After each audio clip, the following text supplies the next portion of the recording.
The Dragon Prince is an absolute marvel of a series that introduces us to a magical yet frightening world, a cast of distinguishable yet trackable characters, and an animation style that's admittedly a bit rough around the edges in the beginning, but has proven, as we've discussed last time, to have smoothed out set edges in the upcoming seasons. As we continue throughout this series created by Wonderstorm, there are many secrets deep within its history that will show that the roots of this contempt that continuously sparks vengeance and fuels war efforts. Season 1, formerly known as Book 1, Moon, serves as a basis for the conflicts, trials, and secrets that lie ahead, both in the past and in the future. So the time is nigh and the moon is full. Let's just see how full Season 1 is, despite the future seasons holding the juicier bits of this series. And trust me, there's still a lot here.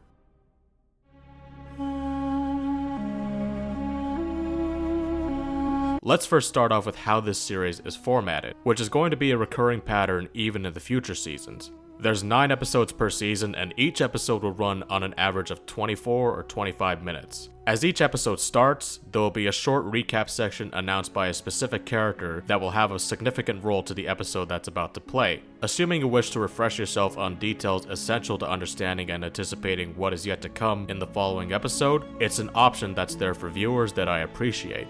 And the coolest thing I'd say is, after you're done watching the episode, you're greeted with a few detailed sketches that connect itself to things shown or said in the episode, which can lead to a few reactions such as, but not limited to, "Aw, that's cute," or "Oh, who's that?" or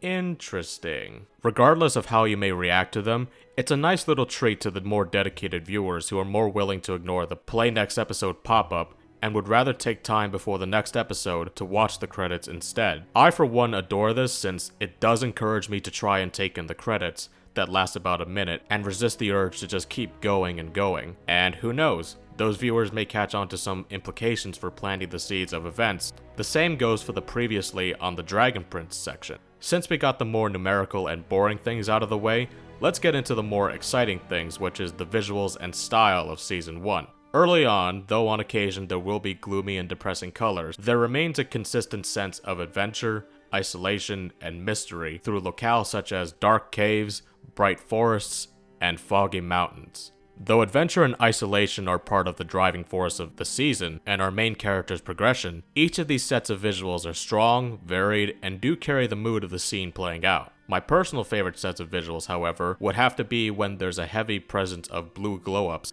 covering the scene. Then again, purple is pretty good too. It's just a bit of a bias I have. Plus, I think it serves to really highlight the magic that exists in the environment that our characters stare at in bewilderment.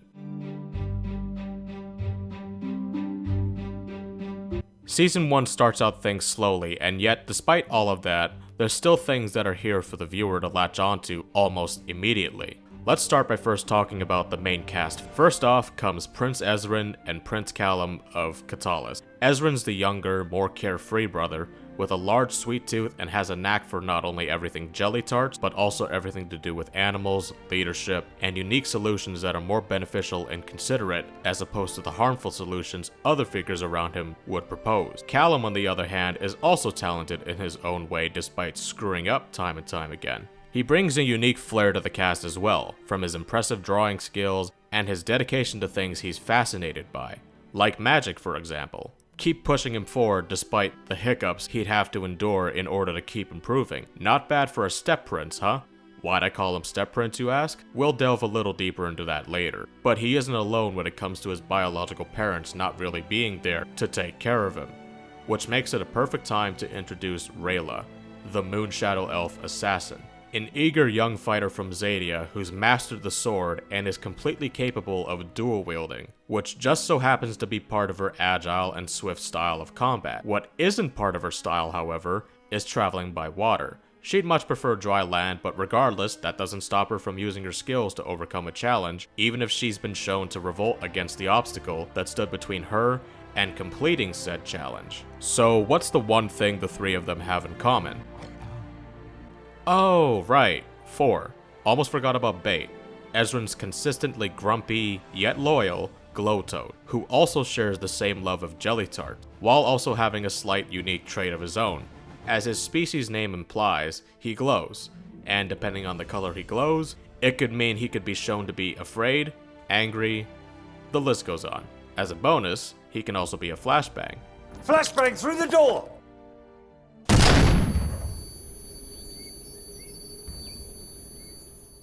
Alright, let me start over from what I was trying to say a few lines ago. So, what's the one thing that the four of them have in common? They were originally motivated, or rather, I should say, ordered, to move on the command of those they looked up to as family. But after discovering a common cause to rally behind, they needed to set aside their differences and go way beyond the set destination they've been instructed to follow, even if there remains a consistent reminder that binds them to a goal they can no longer follow. This, in a way, really complements the overall story of the Dragon Prince's world introduced to us. While Ezran, Bait, Callum, and Rayla are isolated in their quest, there are developments occurring amongst the other characters who exist within the visible world. The truth that those four carry could easily be stomped out by those who remain in that visible world, whether or not if they could potentially be allies and take part in their journey. They could easily be viewed as traitors by going AWOL on their faction, but that leap of faith they all took as they set off to change the world makes me respect their courage to do what everyone else around them deems impossible.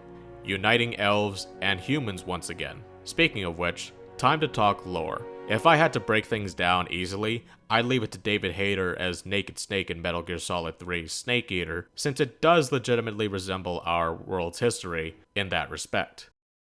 After the end of World War II, the world was split into two, East and West. This marked the beginning of the era called the Cold War.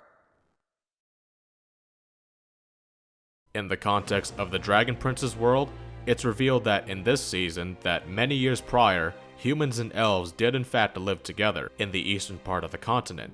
What drove that division was humanity's struggle to survive, as they were all disconnected by what this world refers to as the six primal sources. In their fight for survival, humanity improvised, thus creating a seventh source, dark magic. Smell,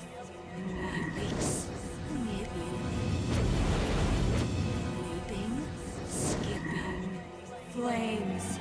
Due to this discovery, the elves and dragons forced humans away from Zadia to the west. One thing led to another, from seemingly endless wars, battles, slaughters, and deaths, causing that contempt to tighten its grip on history. All of this is told to us by a peculiar narrator that I can't go too much into detail about yet, since now isn't the time for the information to be shared, despite the implications the show gives us to keep guessing about what or who lies ahead.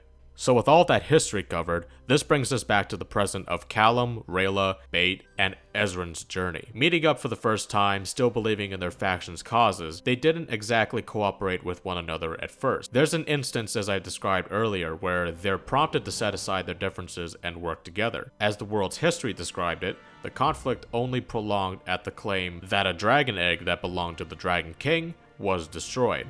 Finding that piece of history to be false is when Callum, Ezran, and Rayla discovered that the egg was never destroyed. They took it upon themselves to take on a mission that they believe could end the war that's affected both humans and elves for years. Was there resistance shown by other characters they've encountered as they attempted to pursue this change? Absolutely. Were there instances that could have potentially jeopardized not only their mission, but their friendships and even their well-being? Oh yeah. Despite all of these obstacles, as Reznov from Call of Duty would put it, victory cannot be achieved without sacrifice. They persisted on their journey that would eventually stretch beyond Catalys's borders in later episodes and seasons. While on this journey, they do meet some other characters who are willing to help, like Ellis, Ava, and eventually Lou Jane.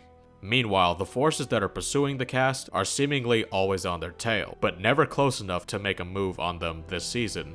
Well, except Corvus. Let's take a break for a moment and talk about some of the other characters. First, I wanted to preface by saying this. The ones pursuing the main cast all have different goals in mind, be it for their protection or even their demise, shockingly.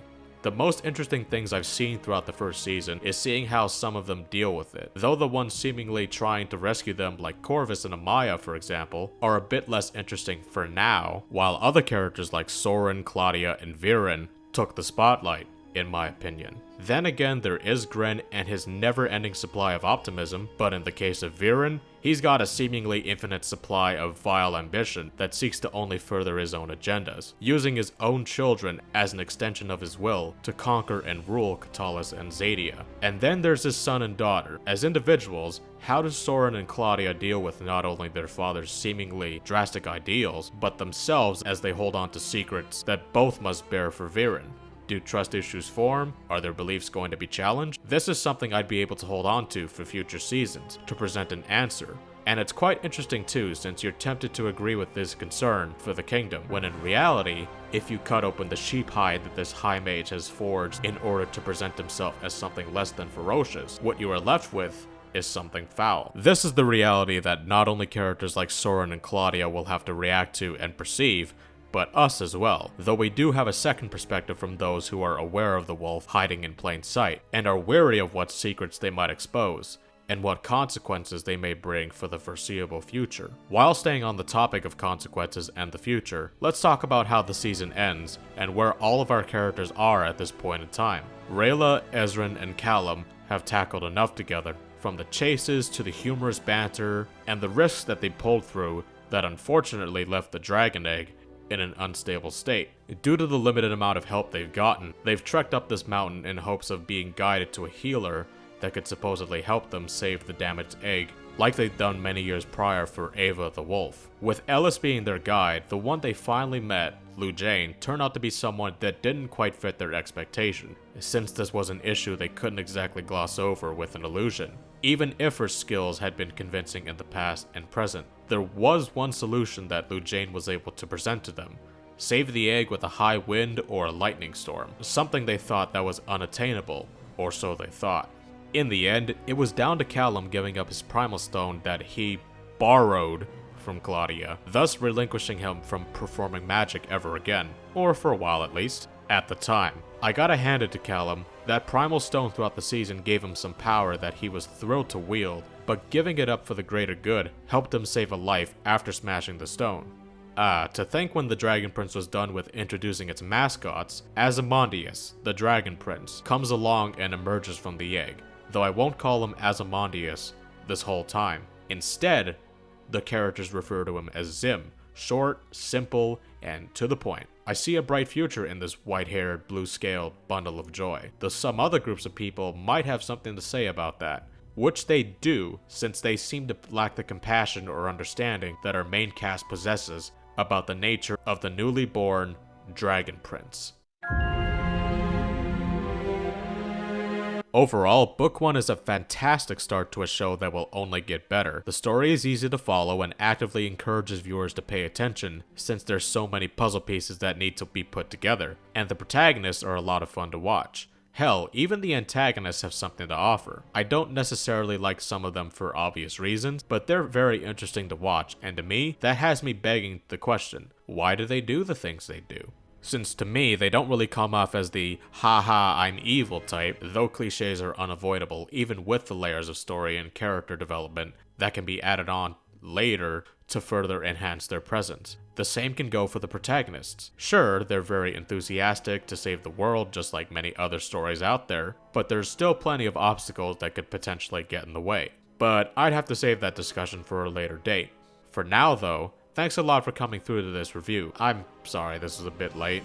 I thought I'd have it out sooner, but things just happened and I got distracted. I was still finishing up some university related matters, and Final Fantasy VII Remake, and to a lesser extent Resident Evil 3, really got me occupied. But hey, at least this is now done and over with, right? Now I can focus on any other future projects I may want to pursue, and trust me, I do want to get to them, and a Dragon Prince Season 2 review in time. Alright, time for me to head out. Thanks again for watching my video all the way through. Until next time everybody, take care and have a wonderful day.